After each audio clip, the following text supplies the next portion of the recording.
आप गलत तरीके से बैठे हो तो आपको पता कैसे चलेगा? ये ना गिर गया जो ने एना थी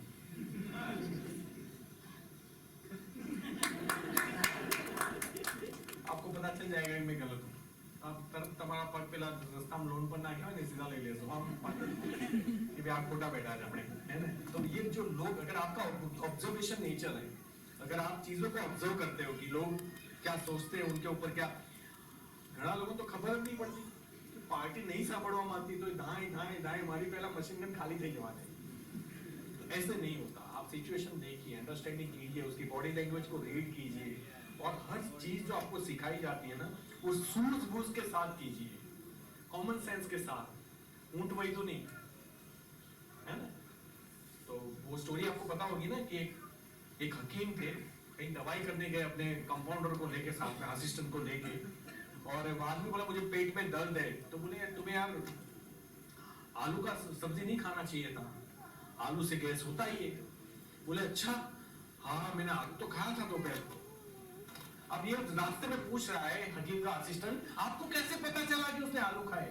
बोले छिलके पड़े हुए थे उसके, उसका जो बैग था उसके नीचे छिलके पड़े हुए थे। अब कहीं एक बार हकीम नहीं गए और इनको जाना हुआ भाई साहब को, और कहीं छिपकली की पूंछ पड़ी हुई थी।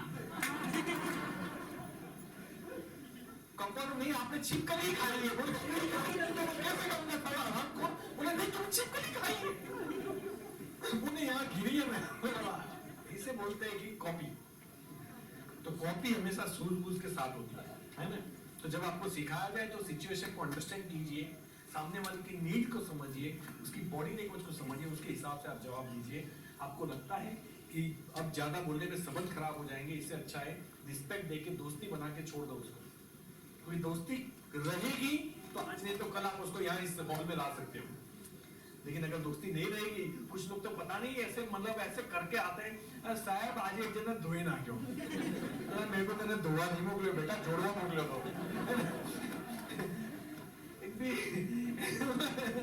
तो मुझे ये बड़ा अजीब सा लगता है। वो तो चलो कंपनी वाला मले लो, ये तो बोलती बंद कर दी थी, ना कर बेटा, यानी बोलती बंद ना कर, यानी बोल रहा है ना? दूसरी कंपनी का है तो हमारा दुश्मन नहीं होता, हमारा भाई है, कजिन ब्रदर है। आप उसको रिस्पेक्ट दो, उसको हाँ ये ट्राई कीजिए कि हमारी कंपनी कैसे बेहतर है, क्यों आसान है इसको करने के लिए, बेसिक नीड की प्रोडक्ट्स है, सही प्राइस है, सही क्वालिटी है, कंपनी पुरानी है, मैनेजमेंट बड़ा है, ये पॉइंट को आप सेल कर सकते हो। लेकिन उसका बुरा है ना वैसे मतलब लोग बोलते हैं, मतलब एक बड़ा आदमी, एक बड़ा बहुत बड़ा आदमी जो ट्रेनिंग के लिए पूरे सारे देश को ट्रेनिंग देता है, वो हमारी टीम में आया है। तो मैं उनके साथ गया था, तो आदमी बोला मैं ये कंपनी करता हूँ। अल्पेश जी ये वैसे ही कंपनी होगी ना? मैंने सर ऐसा मत बोलो, उसकी रोजी है, वो उसकी रिस्पेक्ट करता है, वो उसके साथ जुड़ा हुआ है, वो उसके साथ अटैच होगा। आप उसकी फीलिंग्स को समझिए पहले, उसको गलत पहले से मत बोलिए, उसको लेट हिम डिसाइड। आप बताइए ना हमारी कंपनी क्या है, हमारी कंपनी में कुछ गलत नहीं हो सकता, आप ये बताइए क्यों अच्छी है। मतलब कई बार लोगों को जो ट्रांजैक्शन आता है एक कस्टमर के साथ, वो करना उनकी फितरत नहीं होती। मतलब बुक्स में पढ़ के अच्छी बातें जरूर कर सकते हैं, लेकिन जब रिएक्ट करने की बात आती है तो वो उनके मार्क्स चले जाते हैं। रिएक्शन में वो अपने आप को कंट्रोल नहीं कर पाते, फ्रस्ट्रेट हो जाना, है ना, सामने वाले को नहीं सुनना, अपनी बातें रखना, हमेशा आर्ग्यूमेंट में उतर जाना, जबकि हमेशा ये कहा जाता है कि argument win the situation but lose the person. आप आदमी को खो बैठोगे, परिस्थिति को जीत जाओगे, और ऐसे आर्ग्यूमेंट किसी काम के नहीं है जो सिर्फ परिस्थिति को जीता है। आप इससे तो अच्छा है कि आप आर्ग्यूमेंट में हार जाए, सर आप सही हो सकते हो, मेरे पास आपके जितना नॉलेज या एक्सपीरियंस नहीं है, लेकिन मुझे ये लगता है कि अगर आप यही आपका टैलेंट, आपका एक्सपीरियंस इस कंपनी में लगाओगे तो शायद मेहरबानी हो जाएगी। मुझे तो अपलाइन एक ऊपर भी मिला है और एक डाउनलाइन में भी अपलाइन मिल जाएगा। आप रिस्पेक्ट दो, उसको अच्छा लगेगा, है ना? तो कहीं ना कहीं इन चीजों से फिर जब मैंने ट्रेनिंग अटेंड स्टार्ट किया तो मुझे पता चला कि ट्रेनिंग बहुत इंपॉर्टेंट है। मैं आप सबसे ये कहना चाहूंगा कि इस प्रोफेशन के अंदर आज तक एक भी इंसान नहीं है जो बिना ट्रेनिंग मीटिंग्स के करोड़पति बना हो। और हम लोग उसको अवॉइड करते हैं जनरली। हाँ है ना, चाल से આપણે જોયું છે, आप સાંભળ્યું છે, ऐसा नहीं होता। हर सेशन अलग होता है। हर सेशन में एक बात ऐसी होती है जो आपको इफेक्ट करती है और वही आपको चेंज करेगी। आपको वो एक बात के लिए आना है। लोग एक सलाह के लिए जो जिन लॉयर की फीस होती है 50 लाख 1 करोड़ एक घंटे बैठने की, ऐसे लॉयर्स होते हैं, पता है ना आपको, वो इसी 2 मिनट में क्या बातें करते होंगे कि आप 50 लाख रुपए देते हो उसे। उसके पास नॉलेज एक्सपीरियंस है, वो आपको वो पॉइंट दिखाएंगे जो पॉइंट आपको आपकी लाइफ में आपको केस को जीतने में काम आएंगे। तो जो यहाँ लीडर्स आते हैं ना, वो भी ऐसे ही होते हैं, बस उनकी फीस 50 लाख नहीं है, 50 रुपया है। और कहीं ना कहीं जब चीजें फ्री में मिलती है ना, तो हमें उसकी वैल्यू नहीं होती। ये आपको भी पता है। मैंने 2005-6 में आर्ट ऑफ लिविंग का कोर्स किया था। तब वो लोग फीस नहीं लेते थे आर्ट ऑफ लिविंग वाले, तो मैंने वो कोर्स किया था। कौन सा? सोहम और ये जो चीजें और ध्यान लगाते हैं ना, ध्यान, तो બધા ध्यान लागू आम आम करेंगे वो तब लागू મને लगता है। तो मैं सबको ऐसा ही बोलता था, पता नहीं मैं 2 बार वो कोर्सेज करके आया, ध्यान नहीं लगा। एक आदमी ने बोला, साहब एक जगह जबरदस्त सूर्या पैलेस में ट्रेनर આવે છે અને 3-3.5 ફી છે તમારી, હું ભર દઉં। મેં કહ્યું ના પૈસા તું ના ભરીશ, હું ભર દઉં છું। પણ જેવા 3.5 ભર્યા ને, મેં મોબાઈલ સાઈડ પર મૂકી દીધો પહેલો, અને આખું ધ્યાન જ મારું એની તરફ કે 3.5 રૂપિયા વસૂલ કેમ ના કરું। અને નહીં મેં ઇટ્સ પ્રેક્ટિકલ। અને નવીની વાત એ છે કે જે આર્ટ ઓફ લિવિંગ વાળા કહેતા હતા એ જ એને કીધું, પણ આગળ મારું ધ્યાન લાગી ગયું।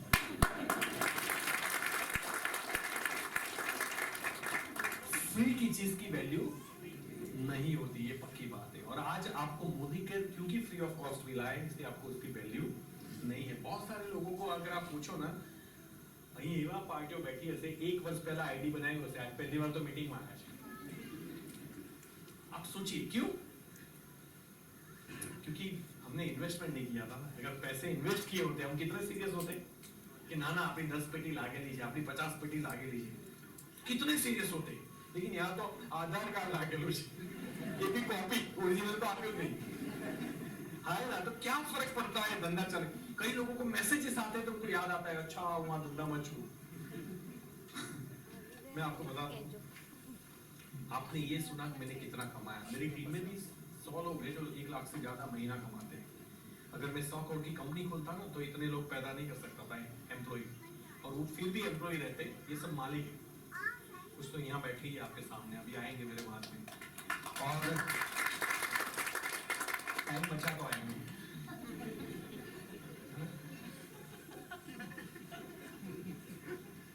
छोड़ूंगा ही नहीं माइक तो। ओके, तो आप मेरी टीम में कार्स की अगर बात करें ना, तो 300 कार आ चुकी है। 70% महिलाओं ने खरीदी है। 1000 से ज्यादा लोग फॉरेन ट्रिप करके आए, फ्लाइट पे बैठ के जाके वापस आए।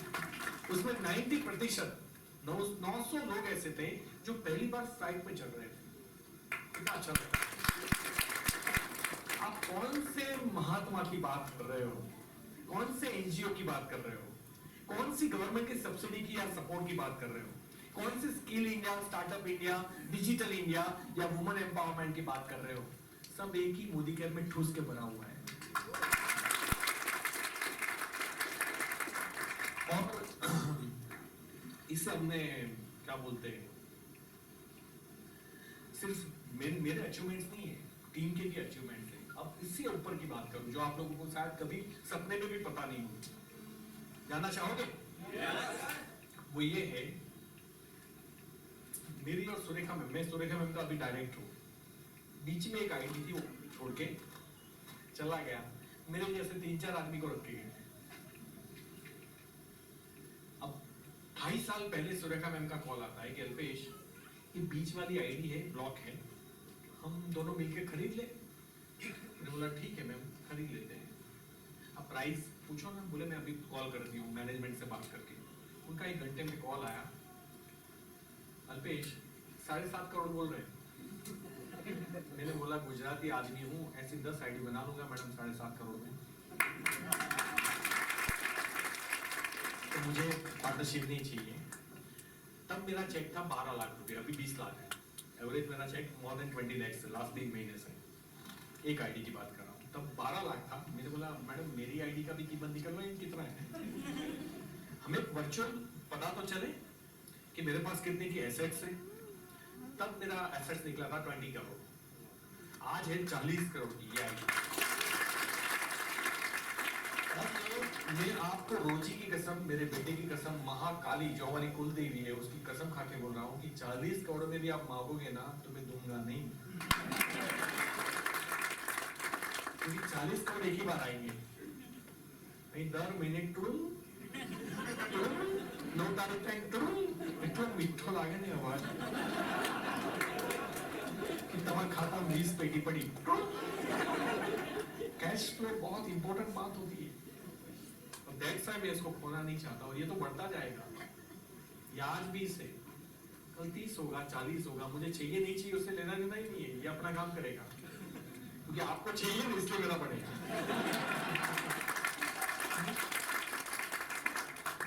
तो आप अब समझ गए होंगे कि आपकी आईडी की वैल्यूएशन तब होगी जब आप उसके अंदर काम करोगे। एग्जैक्ट जमीन का रेट नहीं होता, लेकिन जब आप बिल्डिंग बना देते हो तो एक एक शॉप का रेट जो है ना 25-50 लाख होता है।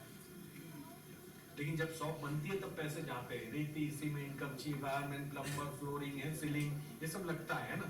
लेकिन जब बिल्डिंग तैयार हो जाती है फिर एक ही काम है, या तो किराया कमाओ या प्रॉफिट कमाओ। यहाँ रेती, सीमेंट, कच्ची वाला पैसा नहीं लगेगा। जब आप नेटवर्क बना रहे हो ना तो पैसे कमाने के बारे में मत सोचिए, कम से कम 1 साल दीजिए नेटवर्क बनाने में। इसमें सिंपल सा है, पहला साल जाता है सीखने में। हम उस देश में रहते हैं मेरे भाई कि जहाँ वायरमैन, प्लम्बर बनने के लिए भी 2 साल की पढ़ाई है। वायरमैन और प्लम्बर बनने के लिए भी 2 साल की पढ़ाई है आईटीआई में, और हमें मोदी के में 25 पेटी कमाना बस 1 साल में सीखना है। Is it possible? नहीं, सीखना नहीं है, 1 साल में तो बनो, चेकअप नहीं बनते, और चेक बनो जो है। 1 साल, पहला साल आपका जाएगा सीखने में, दूसरा साल जाएगा सिखाने में, और तीसरा साल से आपको चालू करना है कमाने में। कैसा रहेगा? ये दिमाग में डाल दो। अगर आप ये कोई क्विक मनी गेम, ये कोई क्विक मनी गेम नहीं है, तो ये हमेशा याद रखिएगा। फिर मुझे समझ में आया कि भैया जितने ज्यादा लोगों को मिलते हैं ना उतने कॉन्फिडेंट होते जाते हैं। और ट्रेनिंग मीटिंग में जाने से मेरा ऑरा बड़ा पॉजिटिव था। लोग नहीं जुड़ते थे, लेकिन क्या बोलते थे? तमें कमासो, तमें कमासो। क्यों? कोई अड़े तो दाजी जाए, ये तो लावा लाइन बनता था। आप समझे कि नहीं? इतने ऑरा थे क्रिएट। यहाँ तो एक आदमी स्टार्ट तो किया है लेकिन भरोसा ही नहीं है। सामने वाले को बोलता है सपोर्ट करी, गाड़ी और से टमाटो मारी और से टमाटो पाक किया होता। ऐसे आदमी को कौन, मतलब वो आदमी पहचान जाता है सपोर्ट की जरूरत तुझे, मुझे क्या सपोर्ट करेगा है? तो ऐसी मनोस्थिति, क्योंकि देखो आप कितना परफॉर्म कर रहे हो इंपॉर्टेंट नहीं है। जब आप परफॉर्मेंस करते हो, जब आप फील्ड में होते हो, तब आपका माइंडसेट क्या होता है, दैट इज मोर इंपॉर्टेंट। आपकी मनस्थिति क्या है? इसलिए कहावत है कि दर दर भटकता रहा परिस्थिति बदलने को गालिब। दर दर भटकता रहा परिस्थिति बदलने को गालिब होते वैसे। लेकिन जिस दिन मनस्थिति बदली परिस्थिति उसी वक्त बदल गई। जिस दिन मनस्थिति बदली परिस्थिति उसी वक्त बदल गई। आपको लगता है कि सफलता बाहर की दुनिया में है, एक्चुअली नॉट। बाहर की दुनिया में सेम प्राइस में प्रोडक्ट है, आप मेरे और आपके लिए सेम प्लान है, मेरे और आपके लिए सेम मार्केट है, सेम भाषा है, एजुकेशन शायद आपका ज्यादा हो सकता है, सब कुछ सेम है, फिर भी सफलता सेम क्यों नहीं है सबकी? पूरी गड़बड़ अंदर है, अंदर। हर चौथे दिन उसको डाउट आता है, चाल से कि नहीं चाल है।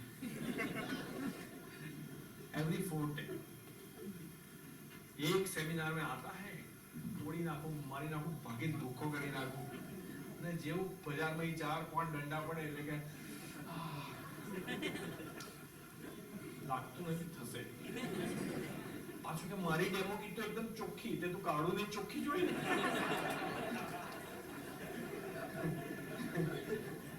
मैं जिसकी डेमो किट जितनी गंदी होती है उसको अवार्ड देता हूँ, बिकॉज वो परफॉर्म करता है इसलिए गंदी. आप समझेंगे? मोटिवेशन में डेमो किट तो बन गई लेकिन सोफे के नीचे कुछ घरों में तो बच्चे खेल रहे हैं मोदी केयर डेमो किट के साथ. तो फिर मुझे समझ में आया कि ट्रेनिंग मीटिंग्स बहुत इंपॉर्टेंट है. मैंने बहुत कुछ सीखा इससे, शायद कुछ ज्यादा सीखा नहीं लेकिन मैंने कॉन्फिडेंस बहुत दिया मीटिंगों से, ट्रेनिंग से. और उसी कॉन्फिडेंस को लेके जब मैं फील्ड में उतरा ना, फील्ड पे ठोकरे खा के, जब मैं लगभग 6-8 महीने हो गए, बहुत लोग मुझे रिजेक्ट करते थे. मैं अपलाइन के पास गया, एक तो मुझे कर्जा था 1.5 करोड़ का कर्जा. ये पहली कंपनी की बात कर रहा हूँ जो मेरी पहली कंपनी, वो साउथ इंडियन थे. उनको मैंने यहाँ पैर का हाथ रखा और मैंने बोला सर कर्जा है, कर्जा हो जाएगा ना, उतर जाएगा. तो वो तो जब लीडर होते हैं तो कितने एनर्जेटिक होते हैं पता है ना आपको. मैं तो ऐसे ही पूछूंगा कर्जा है कर्जा, लेकिन वो ऐसा नहीं था. उसने बोला कितना कर्जा है, कितना कर्जा है. 2 बार पूछ लिया. मैंने बोला एक बार में समझ में आ जाता. मैंने बोला 1.5 करोड़. तो मेरा हाथ उठाया और ऐसे फेंक दिया, चिल्लर है चिल्लर. मैंने बोला यार इतना तो मोटिवेट मत कर मेरे बात. लेकिन आप प्लीज अंडरस्टैंड, मैं आज आपको ये चीज भी कसम खा के बोल सकता हूँ कि 1.5 करोड़ मोदी केयर में चिल्लर है चिल्लर. आप मानो तो ठीक है, आप नहीं मानो तो ठीक है, दोनों ठीक है मेरे लिए, राइट. उसके बाद में जब लोग बहुत रिजेक्शन डालते हैं, मैंने उनको वापस फोन किया. सर सब लोग मना करते हैं, मतलब बहुत मना करते हैं. अच्छा कितनों ने मना किया? 100-200 ने. तेरे पास नोटबुक है? मैंने बोला है. पेन है? मैंने बोला है. उस नोटबुक को फाड़ डाल, छोटी छोटी चिट्ठियां पर्ची बना दे, हर एक के ऊपर नो लिख दे. मैंने बोला फिर 5000 चिट्ठियां बना दे. 5000 चिट्ठियां, हाँ आज रात तो बन जाएगी ना. मैंने बोला बन जाएगी. 5000 चिट्ठियां बना ले और आज के बाद जब कोई मना करे ना, एक चिट्ठी फाड़ के फेंक देना. जब ये 5000 चिट्ठियां खत्म हो जाएगी, तेरे अकाउंट में ये 1.5 करोड़ जो है ना वो पड़े होंगे. तो हर कोई टेंशन हो गया, नाचा पड़वाना पैसा. और मैंने वो 9 चिट्ठियां फाड़ना शुरू की. मैं आपको फिर एक कसम खा के बोलता हूँ, आज तक मैंने 1000 नाम नहीं सुनी और मेरे अकाउंट में 10 करोड़ से ज्यादा रुपए आ चुके. आप किस नाम की बात कर रहे हो भाई? It's a process. फिर उस कंपनी के अंदर क्योंकि प्रोडक्ट वर्थ नहीं थे, मुझे उस कंपनी को रिजाइन देना पड़ा. जब मेरी income more than 5 lakh rupees थी, 5 लाख से ज्यादा.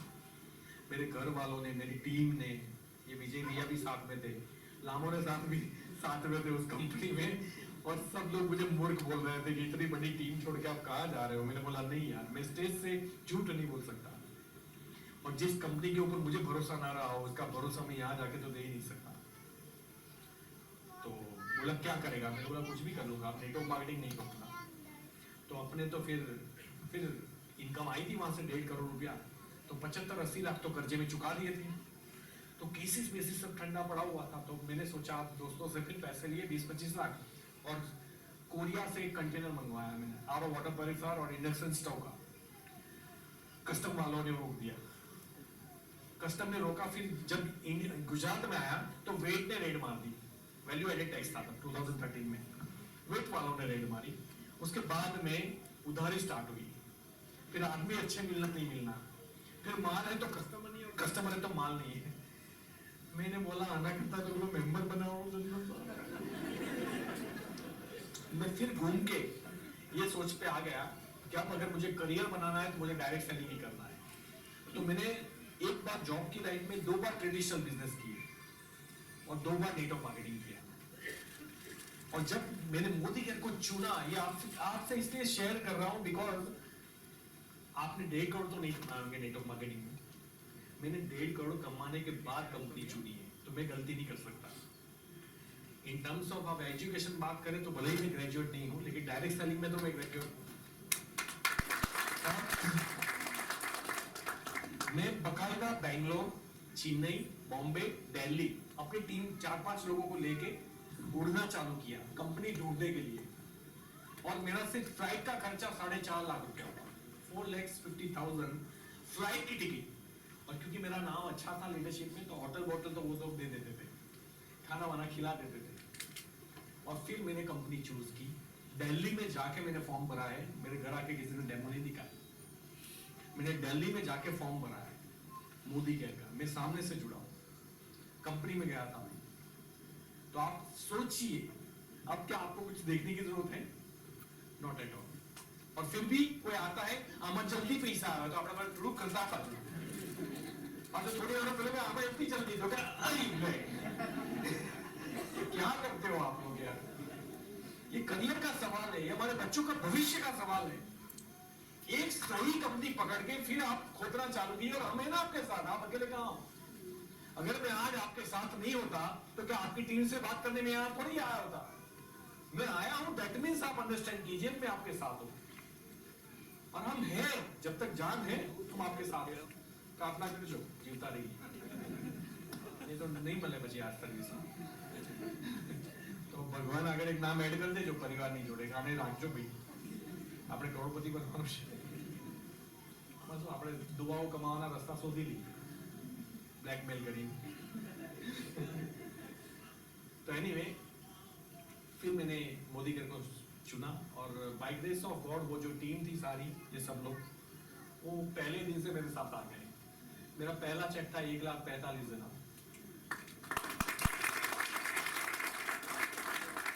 आउटगेटिंग तो कोई करीब नहीं। मेरा सेकंड चेक था 2,65,000। मेरा थर्ड चेक था 5 लाख पूरा। और फिर स्टेबल हो गया था 2 साल के बाद। फिर मिस्टर मोदी आए, और उसके बाद जो ग्रोथ हुआ हमारा वो अनबिलीवेबल था। 2.5-3 लाख पे मैं अटक गया था 2 साल तक। और फिर कंपनी के अंदर प्रोडक्ट्स आए, रेट कम किए गए, स्ट्रक्चर चेंज किया गया, और वो लोग बोलते थे कि मोदी केयर बहुत बदलती है, बहुत बदलती है। मुझे नहीं पता था कि अच्छी वाले बदलने वाली कंपनी है। तो जब बदला तो फ्रस्ट्रेटेड था कि सर आपने ऐसा क्यों किया। बोले तेरा अगर कुछ नुकसान हो ना मेरे से ले लेना, 2 साल तक मैं गारंटी से घर पे बैठे खिलाऊंगा। मिस्टर मोदी ने बोला था, तेरा जितना चेक आ रहा है ना घर पे बैठे ले लेना 2 साल का, तू भरोसा रख। एक्चुअली 1 साल में 2.5 लाख का चेक मेरा 10 लाख पे पहुंचा था। यही प्लान है, यही प्रोडक्ट के अंदर। तो जो लोग यहाँ 2.5 लाख वाले बैठे हो, आपको इसी साल में 10 लाख पे जाना है। समझ गए ना बात को? क्योंकि इसी प्लान में मैं पहुंचा था, और फिर तो मुझे कभी पीछे मुड़ के देखना नहीं पड़ा। तो खैर ये मेरी पूरी एंटायर स्टोरी थी। चढ़ाव उतार, एक्सपीरियंस, रिजेक्शन, चैलेंजेस, कंपनी छोड़ना, बदलना, आना, सब कुछ आ गया इसके अंदर। अब हम लोग बताएंगे कि मोदी केयर में सफल कैसे बनते हैं। सीखना है? yes. सीखना है? yes.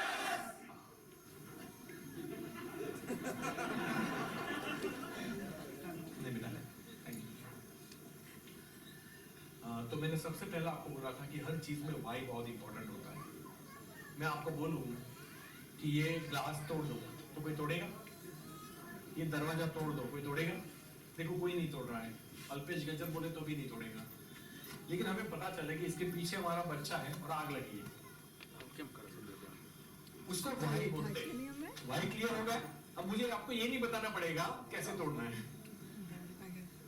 जब वाई क्लियर हो जाता है ना, फिर हाउ की जरूरत नहीं पड़ती। एक्चुअली हाउ आदमी मर मर के सीख लेता है। हम लोग एक आदमी जब नया आता है ना, जिनसिंग के अंदर क्या है वो उसको सिखाते हैं, जिनसोनाइट्स है ना, वो सोता है फिर उस ट्रेनिंग में। जिनसिंग की ट्रेनिंग चल रही है क्योंकि आपने उसका वाई क्लियर नहीं किया। अगर वाई क्लियर होता ना, वो घर बैठे जिनसिंग का गूगल कर लेता कि जिनसिंग कौन सी चीज है। हमारा अगर कोरियन जिनसिंग है, red ginseng, 6 years old plant पुराना है तो उसमें क्या फायदे है, वो ढूंढ लेता। तो सबसे पहला वाई। मुझे नहीं पता, हर एक की अपनी लाइफ है। आपकी लाइफ में क्या चल रहा है मुझे नहीं पता, आपकी फाइनेंशियल कंडीशन क्या है मुझे नहीं पता, आप बहुत अमीर हो या गरीब हो मुझे नहीं पता, आप देश के लिए कुछ करना चाहते हो, कैंसर के हॉस्पिटल बनाना चाहते हो, मामा के नाम पे स्कूल बनाना चाहते हो, गरीब बच्चों के लिए कुछ करना चाहते हो, मुझे नहीं पता, आप कोई नोबल कॉज वर्क करना चाहते हो, मुझे नहीं पता। आपका वाई आपको पता होना चाहिए, लेकिन वाई इतना स्ट्रांग होना चाहिए ना, मरते हुए इंसान को जितनी सांस की, डूबते हुए इंसान को जितनी सांस की जरूरत होती है, उतना आपका वाई मजबूत होना चाहिए। यहाँ हमारा वाई फ्लेक्सिबल होता है। फ्लेक्सिबल समझते हो ना? महात्मा गांधी को जब ट्रेन से फेंका गया ना, तो उन्होंने खड़े होकर क्या बोला था? हे गोरो, आपने मुझे ट्रेन से धक्का मारा, मैं आपको अपने देश से धक्का मारूंगा, राइट? तो ऐसा नहीं था कि सिर्फ महात्मा गांधी को फेंका गया था, बहुत सारे लोगों को फेंकते थे ले लेके, जो फर्स्ट क्लास में जाते थे और जिनका कलर व्हाइट नहीं होता था उनको उठा के फेंक दिया जाता था। अब बहुत सारे लोग मोटिवेटर ऐसे रहते थे, ये बोलो आपने मुझे देश से धक्का मारा, ट्रेन से धक्का मारा, मैं आपको देश से धक्का मारूंगा।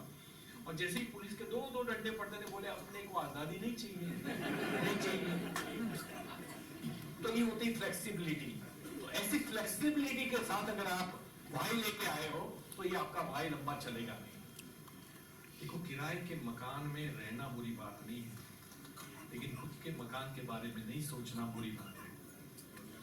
नौकरी बुरी बात नहीं है, लेकिन खुद के एम्परर के बारे में नहीं सोचना ये बुरी बात है। तो सेम आज आपको एक स्ट्रॉन्ग वाई क्रिएट करना पड़ेगा। जब ये वाई स्ट्रॉन्ग होगा ना, जैसे आप मेरे पास एक स्ट्रॉन्ग वाई है कि भैया मैं किराए के मकान में हूँ, मैं खुद का मकान लेना चाहता हूँ। मेरा बेटा पढ़ाकू है, बहुत ही अच्छा है, इंटेलिजेंट डॉक्टर बन सकता है, लेकिन एमबीबीएस करने के लिए 1 करोड़ रुपए चाहिए जो मेरे पास नहीं है। तो मेरे बच्चे को एक अच्छा एजुकेशन देने के लिए 1 करोड़ रुपए मुझे 3 साल में चाहिए। दैट्स व्हाई मैं डेमो किट आप पे लूंगा। नहीं तो क्या होगा, आप डेमो किट लेके गए, आपने डेमोस्ट्रेशन किया, 3-4 लोगों ने थपाड़ा आपको, आशु बधु घेर शैम्पू साबुन पाउडर बेचवा निकले तो आपको क्या फिर, अच्छा ये तो आप सहन कर लोगे क्योंकि आपने ट्रेनिंग अटेंड किया है, लेकिन जब 1 महीने के बाद आपका पहला चेक आएगा 236 रुपया, एक तो लोगों की मार और ये 236, ये 2 मील के आपको फिर उठने नहीं देंगे। और दैट्स व्हाई आपका वाई जो है वो बड़े अच्छे से क्लियर होना चाहिए, अच्छे से क्लियर होना चाहिए, स्ट्रॉन्ग होना चाहिए। अंडरस्टैंड कि भैया 236 का चेक आया तो भी आपको उसके अंदर अपने बच्चे की पढ़ाई के 1 करोड़ रुपए दिखने चाहिए कि मैं डेमो की इसलिए नहीं उठा रहा हूं या उठा रही हूं कि मुझे 236 का चेक आया, मैं इसलिए उठा रही हूं कि 3 साल के बाद मेरे अकाउंट के अंदर मुझे 50 लाख रुपए 1 करोड़ रुपए चाहिए जो मेरे बेटे के एजुकेशन के लिए काम में आएंगे। फिर आप देखिए, आपको छोटा चेक भी परेशान नहीं करेगा, आपको लोगों की हंसी भी परेशान नहीं करेगी, आपको अपलाइन की भी तकलीफ नहीं होगी, मैनेजमेंट की भी तकलीफ नहीं होगी, प्रोडक्ट है नहीं है, सारी तकलीफें मिट जाएगी आपकी। एंड पिक्चर क्लियर होना बहुत इंपॉर्टेंट है। मैं एक और अच्छे से आपको समझा देता हूँ जो मुझे अखिलेश भैया हमेशा बताते हैं, ये जरूर बताना। तो वही एक बात आपको बता रहा हूँ। भारत ऑस्ट्रेलिया की एक मैच थी, फाइनल मैच थी कप की, और 2 भाई थे, बड़े पैशनेट थे, राम और श्याम, और ये हर बार गुल्ली मारते थे अपनी जॉब के अंदर जब क्रिकेट मैच होता था। पहली बार ऐसा हुआ कि श्याम के बॉस ने बोला कि नहीं, तो आज किसी भी हाल में छुट्टी नहीं मिलेगी या फिर नौकरी पे मत आना तुम, तो उसको जाना पड़ा। और राम जो था वो बड़ा पैशनेट था, क्या बात है, मुझे तो छुट्टी मिल गई, या तो फाइनल मैच है। वाइफ को बोला भजिया नो खीरू वीरू बनाए रख, पकौड़े पकौड़े खाने आज आराम से, और कॉफी वॉफी है ना स्टॉक में, दूध है ना, 3-4 कॉफी पीऊंगा, आज पूरा दिन एंजॉय करना है मैच देख। राम प्रिपेयर हो गया मैच देखने के लिए, और शाम को मोबाइल लॉकर में रख देना पड़ा। 10 बजे से मैच स्टार्ट होती थी, 6 बजे मैच कंप्लीट होगी, और इनका नौकरी का टाइम भी 10 बजे स्टार्ट होता था और 6 बजे कंप्लीट होता था। तो उसको पूरी मैच में क्या हुआ पता नहीं है शाम को, लेकिन राम जो है वो लाइव देख रहा है मैच। अब आप मैं उनके रिएक्शन बताता हूं, जो देख रहा है उसकी हालत क्या हुई। पहले तो ऑस्ट्रेलिया का बैटिंग आया, टॉस जीत के उन्होंने बैटिंग लिया, और ऑस्ट्रेलिया ने 7 की एवरेज से मतलब 350 रन ठोक दिए 50 ओवर में। अब ये आदमी जो है कभी रिमोट पकड़ता है, कभी ऐसा करता है, कभी ऐसा करता है। भाई बोलती है कॉफी तो नहीं, अभी नहीं बात है, उसका कहीं मूड ही नहीं जम रहा है, बहुत मारा इंडिया वालों को ऑस्ट्रेलिया ने, इसे सहन ही नहीं हो रहा है। अब जब इंटरवल हुआ उसने थोड़ा बहुत कुछ सूखा जैसा खाया, गले से उतर नहीं रहा था, उसकी पोजीशन बड़ी खराब थी। अब जब पहली ओवर स्टार्ट हुई, हमारा बैटिंग आया, तो सहवाग ने स्ट्राइक लिया, और पहली गेंद पे सहवाग बोल्ड, और वाइफ ने आवाज लगाई कॉफी बना लूं जी। नहीं पीनी। दूसरी गेंद में एक और विकेट एलबीडब्ल्यू गई, और पहली ओवर में 3 विकेटें 0 रन, मतलब मैच हारना ऑलमोस्ट पक्का हो चुका था। और फिर 3-4 ओवर और धीरे धीरे खेले, एवरेज नहीं बन रही थी, विकेट तो टिकी, धोनी साहब आ गए थे और मैच आगे जा रहा था। और वाइफ ने दोबारा पूछा, जी पकोड़े बना दूं? अरे बना क्या रहा, नहीं चाहिए मुझे, तुम डिस्टर्ब मत कर यार। ये रिमोट को फेंक रहा है, कभी यहाँ टीपोय को लात मार रहा है, पता नहीं क्या क्या कर रहा है, लेकिन ये होश में नहीं है। और हुआ ये कि धोनी साहब अच्छा खेल गए, 175 रन ठोक दिए और हम वो मैच जीत गए एक्चुअली। अब ये रिलैक्स होके बैठा है, उसको कोई आनंद नहीं है, बस वो रिलैक्स फील कर रहा है कि हाँ।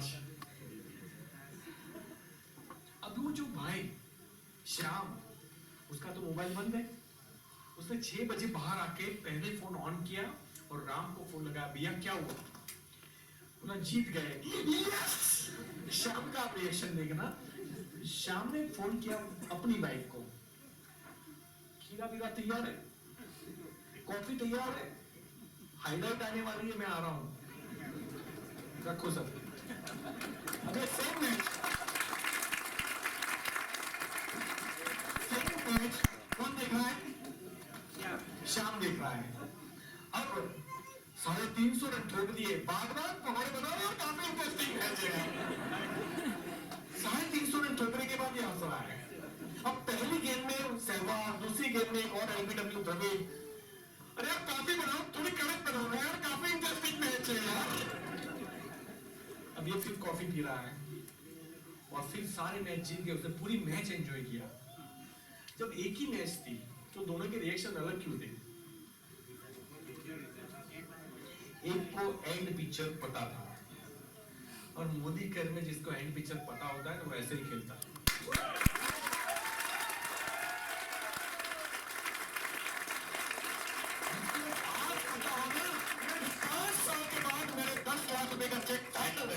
आप उसकी ऊर्जा देखिए, उसको मेल का जवाब दिया नहीं दिया, अपलाइन में फोन उठाया नहीं उठाया, प्रोडक्ट आई नहीं आया, वैसे 5 साल के बाद वैसी बात करेंगे।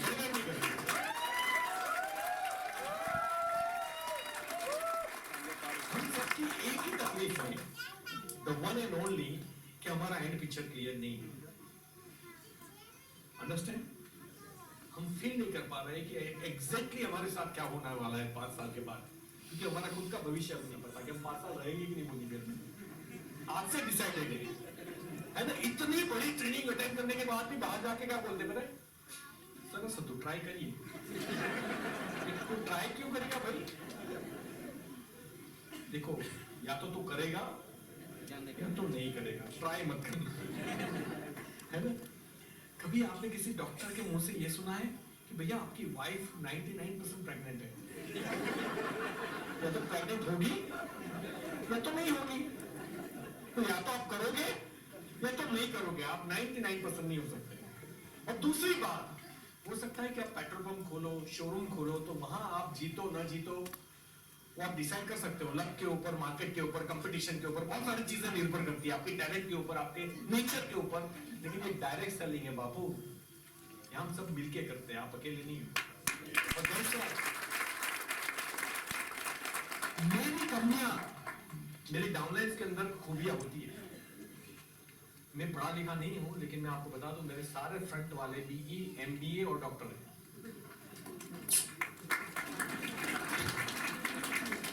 बद्दी डिग्री चौथार दीदी ले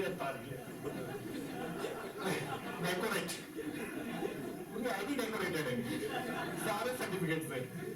अब इनकी पढ़ाई मुझे काम में आ रही है, आप अंडरस्टैंड किए? एक कुत्ता था और एक चीता वहां से जा रहा था जंगल में। बोले चीता बोले तेरी यही मत खा, क्या कर रहा है?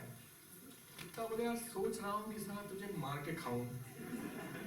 चीता बोले ये बात, तो बोले चला गुफा में। कुत्ता गुफा में चला गया और चीता भी गया और चीते की हड्डी खाता खाता बाहर आया। फिर एक हाथी जा रहा था, उसने हाथी के साथ भी ऐसा घूरना चालू किया, क्या देख रहा है? बोला सोच रहा हूँ तुझे खाऊं साला, मलमस कर तू, तेरी यही हिम्मत। बोले चल गुफा में गया और हाथी का हड्डी चुसता चुसता बाहर आया कुत्ता। एक बंदर देख रहा था, साला ये मामला क्या है? फिर रात को पता चला अंदर से 2 शेर बाहर आए गुफा में से। मैं सबको वहां ले जाता था।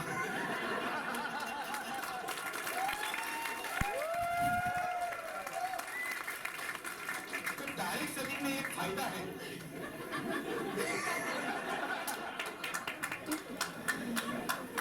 जो है उसको बोलो चलो फूफा बोलो।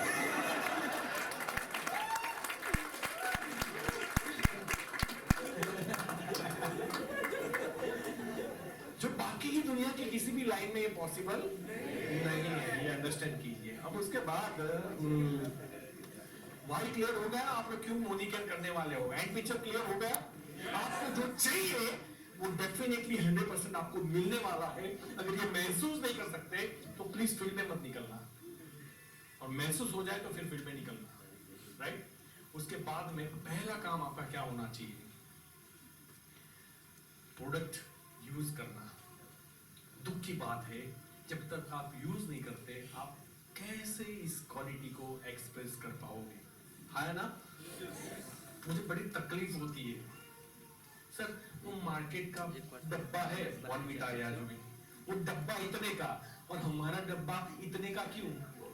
मैंने बोला बेटा वो डब्बा है इसलिए वो उसका प्राइस कम है, और ये डब्बा नहीं है, स्ट्रॉन्ग एंड स्मार्ट है। अपने बच्चे को खिला, अगर तेरा बच्चा इतनी हाइट का है 6 महीने खिला दे, वो यहाँ ना आ जाए ना, पैसे वापस ले लेना।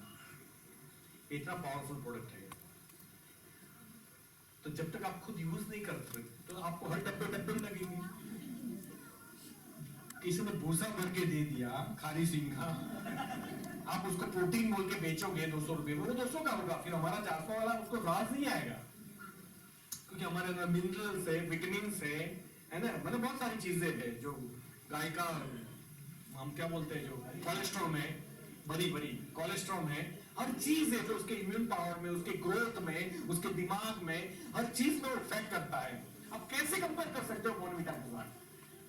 तो प्लीज जब तक आप मोदी करके सारे प्रोडक्ट यूज न कर लो, आप प्राइस की बात मत करना। ये तो आप तो जैगुआर के बाजू में अल्टो खड़ी रखोगे, बोले सर ये भी गाड़ी है ना, आई मेरे साथ तो पहुंचा है। एक बार बेहीन आए ने खबर पड़े, जैगुआर में बैठा પછી अल्टो में बैठा तो पानना गलना के व्हील लगाया हुए उलाक से।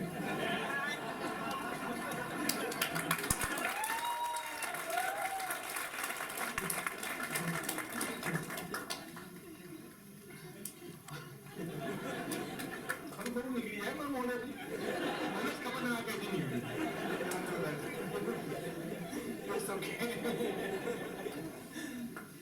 तो आज के बाद देखो, मैं देखता हूँ कई लोगों के घर में, अभी एक बड़े लीडर के वहां गया था, मतलब बड़ा लीडर 2 लाख कमाता है तो छोटा भी तो नहीं है ना, उसके अंदर हैंड सैनिटाइजर किसी और का बोल, अरे सर आ तो गिफ्ट में आए लोग,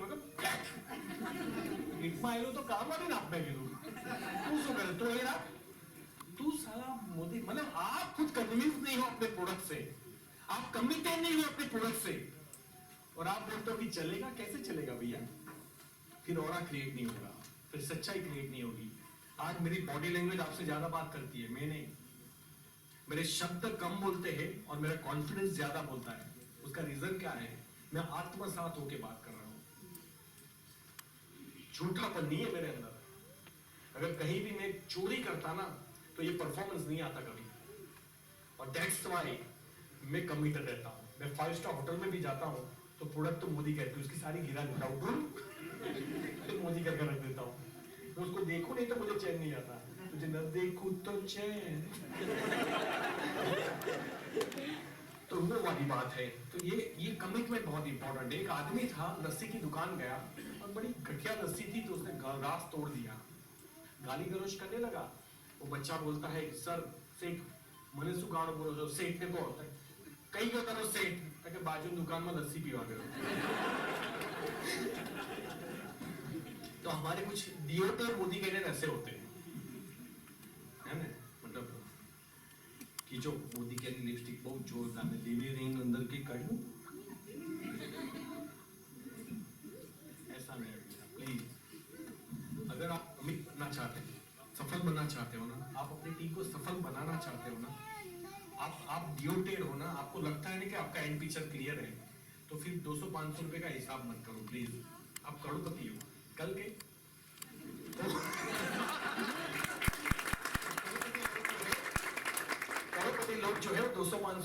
हिसाब नहीं करते, प्लीज अंडरस्टैंड। अब जब आपने प्रोडक्ट यूज कर लिया, करोगे ना, आज बिलिंग करना, अभी बिलिंग करना घर जाके, ऐसा नहीं यस પછી એક મહિના પછી આ લોયल्टी શું નાખું, ऐसा नहीं प्लीज, सारे प्रोडक्ट ले लीजिए।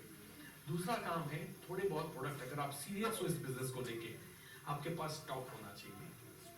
हम लोग टूथपेस्ट के लिए डेपो पे जाते हैं, हम लोग सॉफ्ट वॉश के लिए मतलब नहाने के साबुन के लिए, सोप के लिए हम लोग वापिस डेपो पे जाते हैं। ऐसे एक एक प्रोडक्ट लेने हम डेपो पे जाएंगे।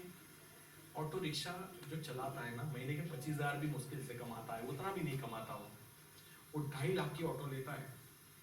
लेकिन हमारे पास घर के अंदर मोदी घर का 10,000 का स्टॉक नहीं है। बोले ना हमें तो पैसा नहीं, बहुत खेच चाल है, मोबाइल जो तो एकदम टकाटक हो 30,000 वालों, मतलब वहां उसको परेशानी नहीं है। मोबाइल का मॉडल चेंज करने में वो 10-20,000 रुपये ऐसे ही डाल देगा। लेकिन जहां जिंदगी बनने वाली है, जहां लाखों रुपये आने वाले, वहां वो कैलकुलेशन करता है। That's not fair. तो आप लोग प्लीज थोड़ी बहुत प्रोडक्ट अपने पास रखिएगा। एसी बिल्कुल बंद कीजिए, है ना, वो बेबन दिन पड़ी चीज। और उसके बाद में उसके बाद में नंबर 3, आपको लिस्ट बनाना पड़ेगा। प्लीज कसम खाके, आपके बच्चे की कसम, आपकी माँ की कसम, आपकी कुल देवी की कसम, आपके अल्लाह की कसम, हाथ तभी ऊपर करना जब आपने लिस्ट बनाया हो।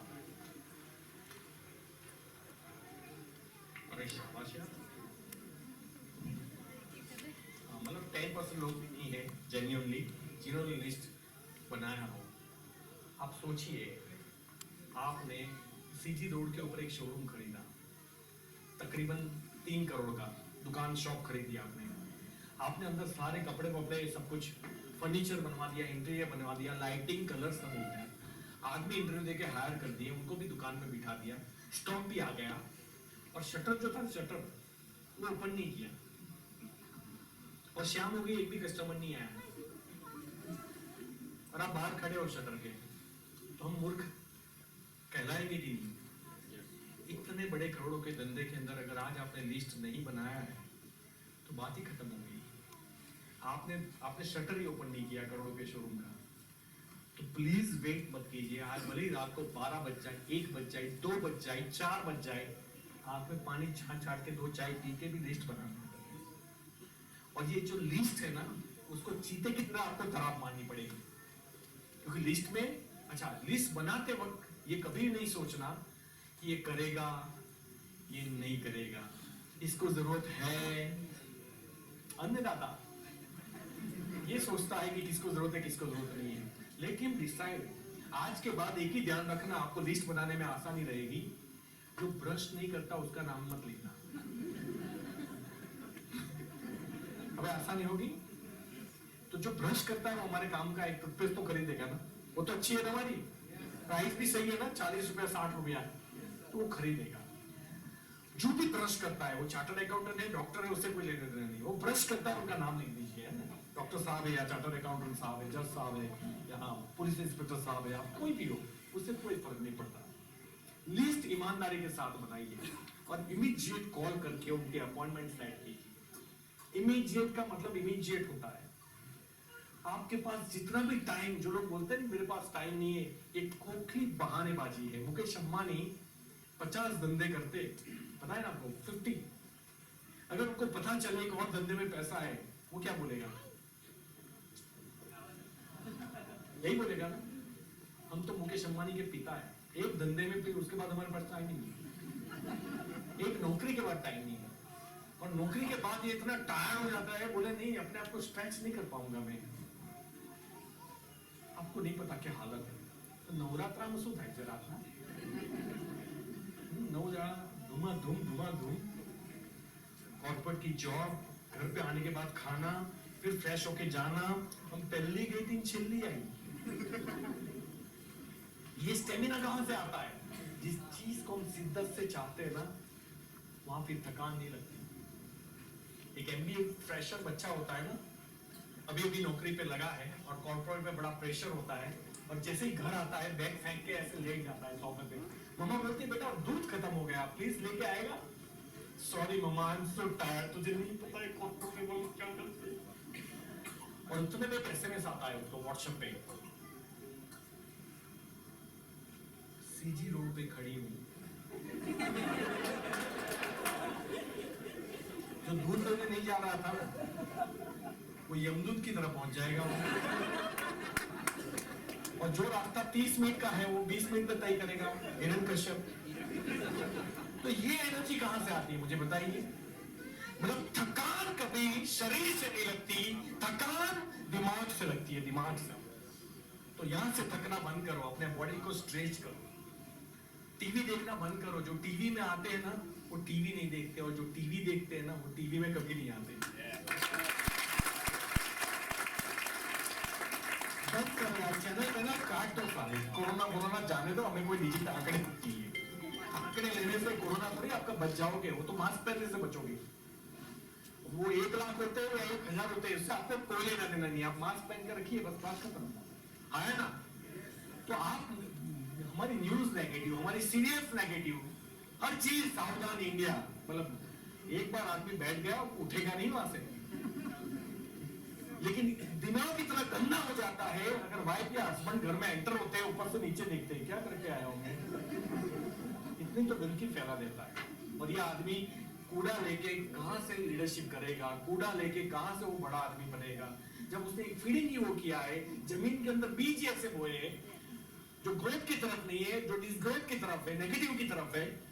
तो प्लीज अच्छी चीजें डालिए, अच्छा सुनिए, अच्छा बोलिए, ये हमेशा याद रखिए, राइट।